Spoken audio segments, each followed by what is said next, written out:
What's up guys, my name is Ace, and the big update is here. Today we got the big update that came with 3 brand new weapons in Infinite Warfare. We're not talking variants here, we're talking weapons. And I just wanted to share some of the brief details in this video here. I'm going to be going into a lot more detail into each one of these guns and weapons and other parts of the update in future videos, but this is just that one I want to get out quick, just to give you guys that information that there are in fact new guns here.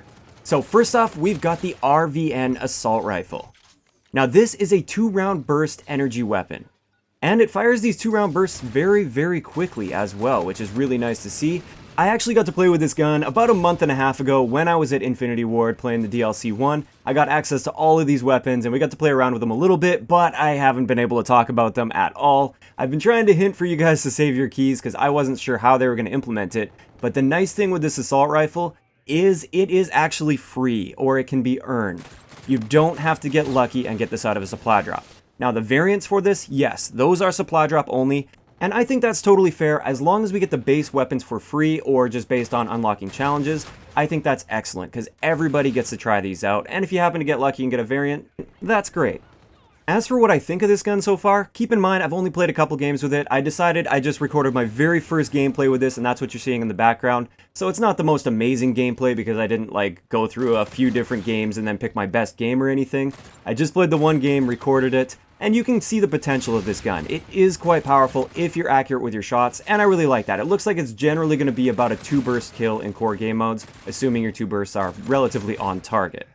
Next up for brand new guns, we've got the UDM Pistol. This is a full auto ballistic pistol with a slow fire rate and high damage. Now, I'll be honest, I haven't really used this one much at all when I was in Infinity Ward. I think I used it for like several kills and that was about it. So I don't have the most experience with this, and I'm not going to talk too much about it here as far as like my opinion on it. But I will say this one, in order to unlock it, you have to kill 200 enemies with any one of the other pistols, with an optic as well as an accessory that you've earned by prestiging one of your pistols. So if you haven't prestiged a pistol yet, you're going to have to prestige that pistol, pop the weapon accessory on as well as an optic, and then just go and get 200 kills with it, and you will have the base version of the UDM unlocked. I really like that. It's not a crazy challenge. It's going to take forever. Most players can probably knock this challenge off within an hour or less, and I think that's just a great way to handle this system. You don't have to get lucky and get it in a supply drop. You do get it for free. You just have to work for it a little bit. Like I said, I can't really speak too much to the power of this, although I will say there's an epic variant to this that turns it into like a pocket sniper rifle. Now, from my experience, when I was in Infinity Ward with that pocket sniper rifle variant, it wasn't too crazy powerful. It was cool, it was really neat to use, and if you were accurate, you could absolutely pick off some one-shot kills. But I feel like they kept a good balance with that, at least back then. Obviously, I haven't played with it yet, so we'll have to see what it's like now. So that's it for the UDM pistol. Now let's move on to the axe. Now obviously the axe is a melee weapon. As far as I'm aware, it has identical stats to the combat knife, but obviously this is stuff we'll have to test in the future.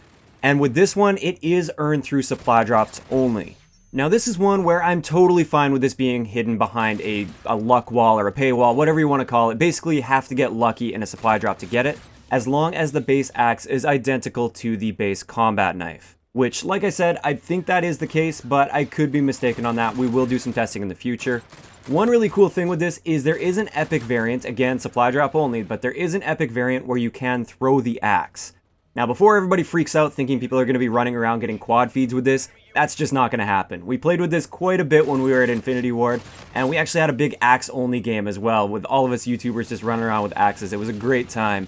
But the epic variant to this, it isn't super powerful at all. It's very gimmicky. It's fun, but it's very gimmicky, and it's going to get you killed more often than not, because once you throw your axe, you have to actually go and pick that axe up again, and you'll be pretty much defenseless unless you have a primary weapon. It's just, like I said, kind of a gimmick, but a fun gimmick at that. So that's pretty much it. We also have all of the variants of these guns. These are in the Quartermaster collection now, so if you wanted to go check those out, feel free to do that. I actually got lucky. I opened all of my supply drops from all the keys I've been saving. I got a couple RVN variants, no epics or anything like that, but I got a couple RVN variants, which I think is great. It gives me a little bit of a head start on those. Still no axe, but that's totally fine by me. So overall, what are my thoughts on this drop? I love the way they handled this drop. I think this is absolutely the right way to do it, and it's the way they should do it going forward. I totally understand they want to make money off supply drops, so they have to have some sort of incentive for people to buy supply drops, But with this system, they're not completely alienating the people that aren't going to be spending money on supply drops, or that simply don't get lucky, even if they did spend money on supply drops.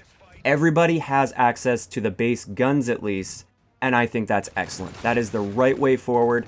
Put the variants in the Quartermaster collection, I don't care, that's totally fine by me. Just give us those base guns for free, or make us work for them a little bit, that's totally fine as well. That's the right way to handle it, and this is how I hope it goes in the future from here on out. So I'd like to know in the comment section below, what do you guys think of these guns as well as this axe? Do you like them? Do you hate them? Also, what do you think of the way they implemented it? Do you like it like I did? Or do you still think it's not enough? If you enjoyed the video, a like rating is always appreciated, and don't forget to subscribe for more if you haven't already. I'll talk to you guys next time.